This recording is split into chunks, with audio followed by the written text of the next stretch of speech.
ሴት ልጅ ሰርታ ባመጣችው ገንዘብ ለባሏ የማካፈል ግዴታ አለባት እንዴት ላለች? ይህን ጥያቄ ባለፈው ተጠይቄ መልሼዋለሁ። ልድገምላችሁ። ሴት ልጅ በምትሰራው ገንዘብ ወይንም ባላት ገንዘብ የፈለገ ሀብታም ብትሆን ለባሏ የማካፈል ወይንም የመስጠት ግዴታ የለባትም። የፈለገ ሀብታም ብትሆን ማለት ነው። ቤት የማስተዳደር ግዴታ ያለበት ወንድ እንጂ ሴት አይደለችም። ነቢያችን ሙሐመድ ሰለላሁ ዐለይሂ ወሰለም የሆነ ሰው መጣና እስኪ ሚስቶቻችን በእኛ ላይ ካላቸው ሐቅ ነገሩን ምንድነው ብሎ ጠየቃቸው። ከዚያም እርሳቸው ምን ብለው መለሱለት? አንተ ጡዒመሃ ኢዛ ጠዒምት አሉት። ስትበላ ልታበላት አሉት። ስትበይ ልታበዩ አይደለም ያሉት፣ ስትበላ ልታበላት። ወተክሱሃ ኢዛ ክተሰይት አሉት። በምትለብስ ጊዜ ልታለብሳት። ስለዚህ ከዚህ ምን ትረዳላችሁ? የቤት ወጭ ማስተዳደር ያለበት የማብላት የማልበስ ሁሉን ነገር የማሟላት ባል ላይ እንጂ ሚስት ላይ አይደለም በፍጹም። የፈለገ ሀብታም ብትሆን ማለት ነው። መጠየቅ ካለበት በስነ ስርዓት ነው መጠየቅ ያለበት።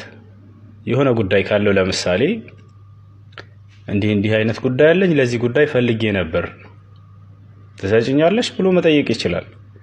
አለበለዚያ በባህላችን እንደሚታወቀው አንድ ሰው የሚስቱ እስከሆነች ድረስ በሱ ኒካ ስር እስካለች ድረስ ሰርታ የምታመጣው ገንዘብ የሱ ነው ይባላል። ላ የራሷ ነው፣ አይፈቀድም። ይሄ የኔ ኒካ ላይ ነሽና ብርሽም የምትሰሩ የኔ ነው ብሎ መቀበል አይቻልም። فإن طبن لكم عن شيء منه نفسا فكلوه إلى الله سبحانه وتعالى ወደውና ደስ ብሏቸው ከነፍሳቸው ሳይገደዱ ከሰጧችሁ የዚያኔ ተቀብላችሁ ብሉ ብሏል። ከዚያ ውጭ አምጪ በኔ ኒካ ላይ ነሽ ካላመጣሽ ፈታሻለሁ ምናምን ብሎ ይዛቱ መቀበል ከባድ ሐራም ነው። ከበላው በዚህ መንገድ ተቀብለሃት የሐራም ገንዘብ ነው። አላህ Subhanahu Wa Ta'ala እንዲሁም መልእክተኛ ሙሐመድ ሰለላሁ ዐለይሂ ወሰለም የማስተዳደር ግዴታ ያለበት ባል ነው ብለዋል፣ ሚስት አይደለችም። ስለዚህ የምትሰራው ብር የራሷ ነው፣ ልትቀበላት አይገባም። በስነ ስርዓት እንደተናገርኩት ለዚህ ጉዳይ አስፈልጎኝ ነበር ትሰጪኛለሽ ብሎ ይጠይቃት። ከዚያ ከሰጠችው ይቀበል። ዝቶ አስፈራርቶ ፈታሻለሁ ምናምን ብሎ ራስ መቀበል አይችልም፣ ሐራም ነው።